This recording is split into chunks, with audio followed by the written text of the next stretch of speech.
तो हम बात कर रहे थे स्पेशल कंडीशंस की।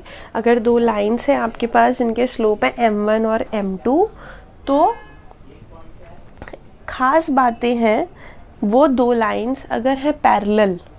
अगर सिंपली बोल दिया कि भाई दो लाइनें हैं पैरेलल, तो उससे आपको क्या पता चलता है? उससे हमको ये पता चलता है कि इसका जो स्लोप होगा ना m1, वो इसके स्लोप के बराबर होगा m2 के। क्यों होगा पता है?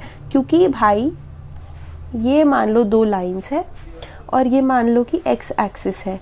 अब x एक्सिस से बनने वाला एंगल इस लाइन का, ये तो खैर देखो काट नहीं रहा है इसको, लेकिन एंगल अगर आप इस लाइन को इस तरीके से ऐसे नीचे खसका के यूँ नीचे लेके आओ तो आप देखोगे कि एंगल कितना बन रहा है, 0 बन रहा है एंगल। ऐसे ही ऊपर वाली को भी नीचे खसका के लाओगे, एंगल कितना बन रहा है, 0। तो जो दो पैरेलल लाइंस हैं वो हमेशा सेम तरीके पे झुकाव होता है उनका। मैंने क्या बताया था, स्लोप क्या होता है, झुकाव। वो अगर ऐसे है एक लाइन, इसके पैरेलल एक लाइन है बिल्कुल ऐसे इसके पैरेलल यूँ, तो इसका जो एंगल बनेगा एक्स एक्सिस के साथ वही इस लाइन का एंगल बनेगा एक्स एक्सिस के साथ। तो इन दोनों के स्लोप क्या है, बराबर। इसलिए m1 और m2 क्या हो जाएंगे, इक्वल। एक एग्जांपल और लाइंस का बताती हूँ। ये एक लाइन है, ये एक लाइन है, ये दोनों लाइंस पैरेलल हैं। अब अगर ये दोनों लाइंस पैरेलल है तो इसका जो एक्स एक्सिस के साथ सीधे हाथ पे एंगल बनेगा θ1 और जो इसका एंगल बनेगा θ2, वो दोनों क्या होंगे, θ1 इक्वल टू θ2। इसलिए इन दोनों के स्लोप भी इक्वल हो जाएंगे, m1 इक्वल टू m2। और तुम्हें याद होगा m किसके इक्वल होता है, tan थीटा के इक्वल होता है। एक सेकेंड भैया, एक सेकेंड, ये देखो m equal to tan theta होता है, तो m1 कितना हो जाएगा यहाँ से, tan θ1, और m2 कितना हो जाएगा यहाँ से, tan θ2। ये देखो ये क्या था, tan θ2 हो जाएगा। तो इसलिए बस इतना भेजे में रखो, बाकी अगर कुछ समझ नहीं आ रहा कि दो लाइन जिनके स्लोप m1 m2 हैं वो दोनों पैरेलल हैं, तो इन दोनों का वैल्यू भी इक्वल होगा। और इस केस में अगर दो लाइंस क्या हैं, परपेंडिकुलर, एक लाइन है मान लो कि ऐसे और एक लाइन है ऐसे, इसका स्लोप है m1, इसका स्लोप है m2, तो सिंपल सा खेल है, दोनों को मल्टीप्लाई कर दोगे ना अगर स्लोप्स को, m1 और m2, डॉट मतलब मल्टीप्लाई, दोनों को मल्टीप्लाई कर दोगे तो आंसर क्या आएगा, -1। बस ख़त्म, इतनी सी बात है, ये ध्यान में रखना।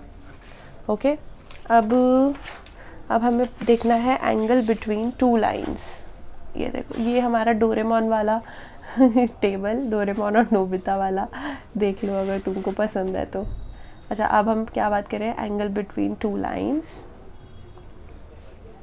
यहाँ पे मैंने दो लाइंस बना रखी हैं, वो दो लाइंस कैसी हैं, इंटरसेक्टिंग, एक दूसरे को काट रही हैं, तभी उनके एंगल की हम बात करेंगे जो बीच में एंगल बन रहा है। अगर काटेंगी ही नहीं, मतलब पैरेलल होंगी, तो एंगल उनके बीच का क्या होगा, भाई काट ही नहीं रही तो फिर मतलब पैरेलल है, और दो पैरेलल लाइंस के बीच का एंगल कुछ नहीं होता, मतलब 0 होता है इन दोनों के बीच का। अगर तुमसे कोई एंगल कभी पूछे तो आप बोलिएगा कि भाई इन दोनों के बीच कुछ भी एंगल नहीं है, ऐसे पैरेलल है मतलब कि एंगल 0 है। यूँ है, इनको पास लाओगे तो 0 बन रहा है, कुछ भी नहीं है ना। तो खैर इनके बीच का एंगल थीटा बनाने, ये हमने बनाया। अब इसके लिए हमारे पास एक फॉर्मूला है। अब फिर कहोगे फिर एक और फॉर्मूला, बट क्या करें, इस चैप्टर में ऐसा ही है, बहुत सारे फॉर्मूले हैं। तो देखो मैं लिख रही हूँ यहाँ पे, tan theta equal to m1 minus m2 upon में 1 प्लस m1 m2। यहाँ पे m1 m2 क्या हो रहे हैं, मल्टीप्लाई हो रहे हैं। m1 में से m2 माइनस किया और फिर अपॉन में 1 प्लस m1 इंटू m2, और यहाँ पे क्या लगेगा, फिर से ये मॉड्यूलस। ये फॉर्मूला है, बहुत आसान है, कुछ भी नहीं कर रहा है। इससे एग्जाम्पल से बताऊँगी तो ज़्यादा समझ में आएगा। देखो वो कह रहे हैं, NCERT का एग्जाम्पल नंबर 2 है, देख सकते हो, वो वहाँ पे उन्होंने लिखा हुआ था बड़ा सा क्वेश्चन, उसको मैंने बस जो गिवन था फाइंड करना था वो मैंने लिख दिया है इजी वे में। वो कह रहे हैं angle between two lines is π/4।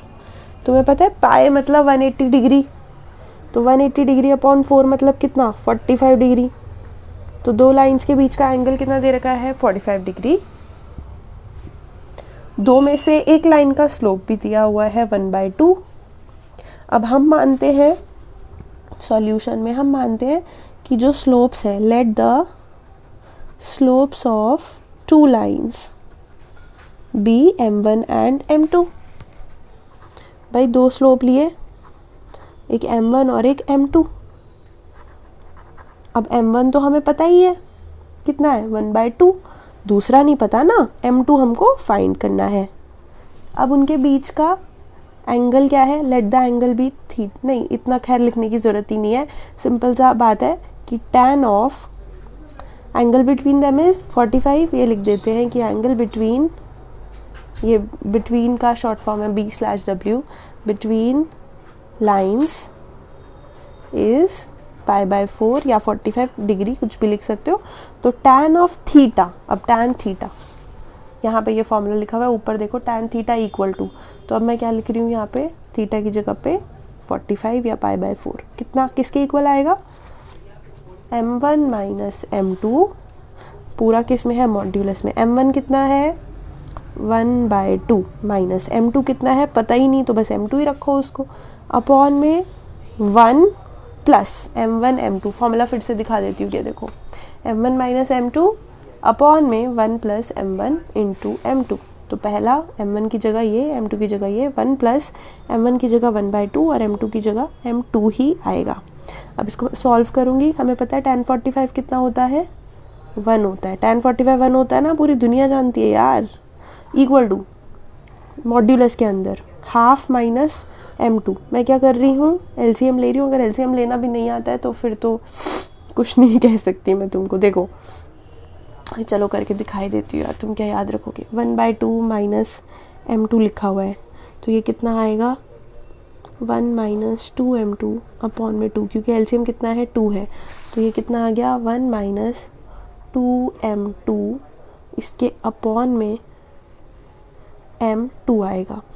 ये तो ये चीज़ लिखी है मैंने, और नीचे क्या है हमारे पास 1 प्लस हाफ m2, जिसका कि LCM लेने पे आएगा 2 प्लस m2, पूरे के अपॉन में क्या आएगा 2। ओ सॉरी यार, यहाँ पे तो 2 था, माफ़ करना दोस्तों, ऊपर सही लिखा था, नीचे चिपकाने में गलत कर दिया।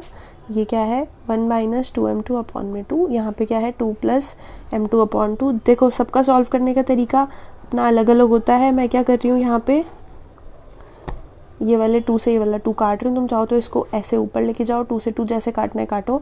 मेरे पास बेसिकली क्या है, 1 किसके बराबर है, 1 minus 2m2 upon 2 plus m2, पूरा किस में है, मॉड में, यहाँ पे लिख रही हूँ। 1 किसके बराबर है, मॉड के अंदर 1 माइनस 2m2 और अपॉन में कितना है जी 2 प्लस m2, ठीक है।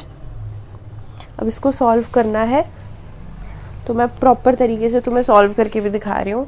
मॉड्यूलस अगर होता है तो क्या करते हैं, देखो तो 1 किसके बराबर है, 1 माइनस 2m2 अपॉन, चेक कर लूँ एक बार क्या था, 1 माइनस 2m2 अपॉन में 2 प्लस m2 क्या था, मॉड के अंदर था 1 के बराबर था। जब आप मॉड हटाते हो ना, तो एक बार इस तरफ, दूसरी तरफ एक बार प्लस लगाते हैं और एक बार माइनस लगाते हैं। तो हम जब हम मॉड को खोलेंगे, मॉड को तोड़ेंगे, तो दिस और दिस करके 2 चीज़ें बनेंगी। तो एक बार 1 था, अब दूसरी बार मैंने क्या कर दिया, माइनस लगा दिया, और किसके इक्वल है, सेम चीज़ 1 माइनस 2m2 अपॉन में 2 प्लस m2। क्योंकि देखो मॉड क्या करता है ना, प्लस और माइनस दोनों को हटा के सिर्फ नंबर बनाता है। तो जब हम मॉड लगाते हैं तो प्लस माइनस हटा के सिर्फ प्लस, सिर्फ नंबर, और जब मॉड हटाते हैं तो प्लस और माइनस चिपका देते हैं साथ में, 2 इक्वेशंस बन जाती हैं, तो 2 आंसर आते हैं यहाँ से। अगर आप मॉड नहीं लगाएंगे फॉर्मूले में तो आपका 2 नहीं आंसर आएंगे, एक ही आंसर आएगा, तो नंबर भी फिर पूरा नहीं आएंगे, कम ही आएंगे। इसको सॉल्व करोगे, क्रॉस मल्टीप्लाई, इसको ऊपर लेके जाओ, 1 इंटू 2 प्लस m2 किसके बराबर आ गया, 1 माइनस 2m2। इसको तो आराम से बाद में अपना सॉल्व कर सकते हैं। -1 के साथ मल्टीप्लाई करेंगे 2 प्लस m2, तो ऊपर जाएगा -2 माइनस m2, ब्रैकेट खोल देंगे ना, किसके बराबर 1 माइनस 2m2। होपफुली 11th में ये तो सॉल्व कर ही लोगे यार, 2 आंसर आएंगे, निकाल लेना, ठीक है। तो लास्ट 10.1 से पहले last concept, collinear point. Collinear बना है 2 शब्दों से, को यानी कि कॉमन, और लीनियर यानी कि लाइन पर। तो कॉमन लाइन पे पड़ने वाले पॉइंट्स, मान लो कि 3 पॉइंट्स हैं हमारे पास, ए जिसके कोऑर्डिनेट्स है x1, y1, दूसरा पॉइंट है x2, y2, और तीसरा पॉइंट है C, x3, y3। अगर ये तीनों, मान लो यहाँ पे 3 पॉइंट की बात हो रही है, कितने भी पॉइंट्स कोलिनियर हो सकते हैं, पर आपको जब क्वेश्चन आएगा तो 3 के ही लिए ही आएगा। अब ये तीनों क्या है, कॉमन लाइन पे पढ़ रहे हैं, मान लो एक लाइन है उसी पे पढ़ रहे हैं तीनों, ये रहा ए, ये रहा बी, ये रहा सी, ठीक है। तो ऐसे केस में अगर 3 पॉइंट्स को लीनियर हैं तो उससे हम क्या समझ सकते हैं, क्या कंडीशन निकलती है, क्या इक्वेशन बनती है। अगर इससे रिलेटेड कोई क्वेश्चन आए तो आपको सिर्फ एक ही काम करना है, बहुत आसान है। क्या करोगे, क्या करोगे, देखो इन दोनों को माइनस करो, ठीक है, अपॉन में इन दोनों को माइनस क्यों, मैंने क्या किया है पता है, याद होगा जब मैं आपको स्लोप बता रही थी मैंने कहा था वाई वाई वाले माइनस करो और अपॉन में एक्स एक्स वाले माइनस करो, उससे क्या बनता है, स्लोप बनता है। तो आपने यहाँ पे क्या निकाल दिया, स्लोप निकाल दिया, किससे, ए और बी से जुड़ने वाली लाइन का, यानी कि इसका स्लोप निकाल दिया आपने, ठीक है। इक्वल टू, अब बी और सी से जुड़ने वाली लाइन का स्लोप निकाल दो, y2 minus y3 upon x2 minus x3, क्या बन गई, इक्वेशन बन गई। ये इक्वेशन ये कह रही है कि भाई जो ए बी का स्लोप था, ये वाला, ये स्लोप है ना ए बी का, और उसके बाद बी सी से बनने वाला स्लोप, यानी कि ये दोनों स्लोप बराबर हैं। अब आपको याद होगा मैंने आपसे क्या कहा था कि दो लाइंस अगर पैरेलल होती हैं तो उनके स्लोप बराबर होते हैं। यहाँ पे हमने इक्वल स्लोप्स यानी कि पैरेलल लाइन का कॉन्सेप्ट क्यों लगाया, क्योंकि भाई ये लाइन एक ही लाइन के दो पार्ट्स हैं, तो ये दोनों एक ही एंगल बनाएंगे एक्स एक्सिस से, तो इनके स्लोप भी इक्वल होंगे। तो अगर कोई 3 पॉइंट या उनसे ज़्यादा भी पॉइंट्स को लीनियर होते हैं ना, तो उस पे पढ़ने वाले सभी पॉइंट से बनने वाले सेक्शंस पार्ट्स क्या होते हैं, कोलीनियर। तो ए बी और बी सी के स्लोप क्या होंगे, बराबर। तो ये हमें इक्वेशन निकल के आती है अगर कोई भी पॉइंट्स कोलीनियर है। अब मैंने तुम्हें थोड़ी देर पहले मैंने तुम्हें कहा था कि मैं स्टार कर रही हूँ एक जगह पे और मैं वापस आऊँगी उस चीज़ पे। देखो मैं तुम्हें बताती हूँ, यहाँ पे मैंने क्या किया था, स्टार किया था। मैं आपको क्या समझा रही थी, एरिया ऑफ अ ट्राइंगल समझा रही थी। अब एरिया निकालना चाहा था मैंने ए बी सी से बनने वाले ट्राइंगल का, लेकिन वो कितना आ गया, 0। अगर कोई 3 पॉइंट से बनने वाले ट्राइंगल का एरिया 0 आ गया, इसका क्या मतलब है कि ट्राइंगल कुछ है ही नहीं, जो 3 पॉइंट है वो एक लाइन पे ही है, ए बी सी।